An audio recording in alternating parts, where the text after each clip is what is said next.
8 years ago, I was honored to testify before the 2005 congressional hearings on steroids in baseball.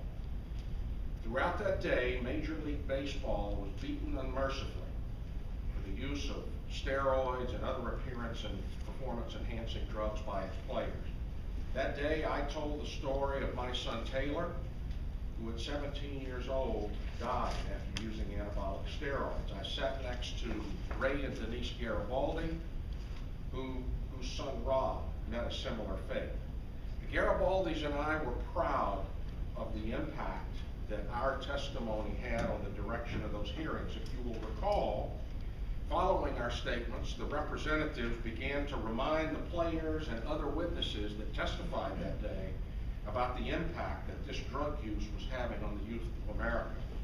Committee Chairman Tom Davis said, kids aren't just talking about their favorite team's chances in the pennant race, they're talking about which pros are cheating. Everyone that day recognized the impact that the role models were having on the behavior of our youth. Well, what's happened since the hearings? I'm proud to report that Major League Baseball has stepped to the plate. It is now the #1 provider of education for youth on the subject of appearance and performance enhancing drugs. With its support, we have educated over 500,000 people in the US, Canada, and Latin America. And MLB now has one of the toughest performance enhancing drug testing and performance enhancing program in sports. I'm also proud to tell you that the NFL and the NFL Players Association are committed to support our efforts to reach out to the youth of America with our important education message.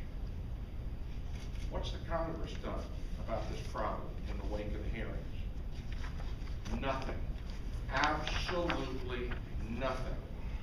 After all the grandstanding before the TV cameras that day, our federal government hasn't instituted any form of education program for our children and hasn't invested any time in raising awareness about the scope of this problem nationally.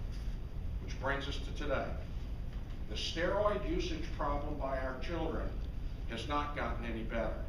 In my 2005 testimony, I estimated that the steroid usage rate amongst high school students was in the 5 to 6% range. The National Institute on Drug Abuse, the National Institute on Health, the Center for Disease Control, estimates over the past 20 years have ranged anywhere between 2.1 and 6.1%. The most recent numbers on steroid usage comes from the University of Minnesota in a study that was published in PBATS magazine at the end of 2012. They found that 5.9% of middle school and high school age kids, the boys admitted to using steroids. The number was 4.6% for the girls. That should shock everybody. Using these estimates, we can extrapolate that there are as many as 25 to 45 students in the average high school in America that are using these steroids, and those numbers do not include the number of kids that are unknowingly ingesting steroids by virtue of the unregulated supplements that they're taking. Those numbers may even be larger than actual steroids themselves. Let's state it a little differently. Let's take the same statistics and apply them across high school classrooms. On average, there's one steroid user in every high school classroom in America. This is the backdrop against which this UMass Gallup survey is being released today. While epidemic is technically not the right word to use here, it's the only word that I can find that begins to describe the scope of the steroid usage problem amongst our kids. And yet, as this survey reveals, we have an adult population that is virtually oblivious to the fact that the problem even exists. Our study revealed that only 19% of Americans, adults, see steroid usage as a big problem amongst high school adolescents. America seems fixated on the problem of professional sports, with about 2/3 of Americans seeing that problem as being a big problem. Frankly, I'm not surprised that adults aren't aware.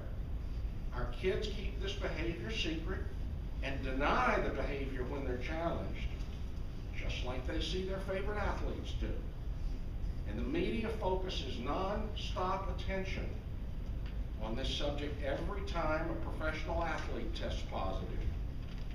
But no one seems to be focused on the most abhorrent behavior, which is the fact that somewhere between 1 million and 1.5 million of our children are using a drug that is illegal to possess without a legitimate prescription and can do serious long-term damage to their bodies and to their minds. Think about this. If every single Major League Baseball player and NFL football player got caught using steroids, we couldn't fill a typical high school football stadium. Well, we've got enough kids using steroids to fill almost every Major League ballpark or about 20 NFL stadiums, and no one seems to be paying attention to it. Because adults have been lulled to sleep on this one, little is being done to address the problem. Parents don't know how to be watchful for this problem in their homes. Coaches and teachers are always comfortable thinking this problem is going on in somebody else's school, never going on with my kids. So as a result, few are investing any time in educating our students and our players. You'd be surprised to know that very few physicians are trained on this subject to be able to recognize a steroid user. And on and on and on it goes. The announcement today of this study represents a step, we hope, in waking up America to address this problem. Our wake-up call begins with recognizing that we don't know what we don't know. We all need to understand that this problem is going on in our child's school, and it is highly likely that it is going on in our child's social group. We must realize that the solution to this problem begins with raising awareness about this problem. Finally, we must all take active steps to ensure our children know that it's unacceptable, it's illegal, and it is dangerous for them to be using these drugs. To that end, our government needs to provide real education to all students on the subject of appearance and performance enhancing drugs.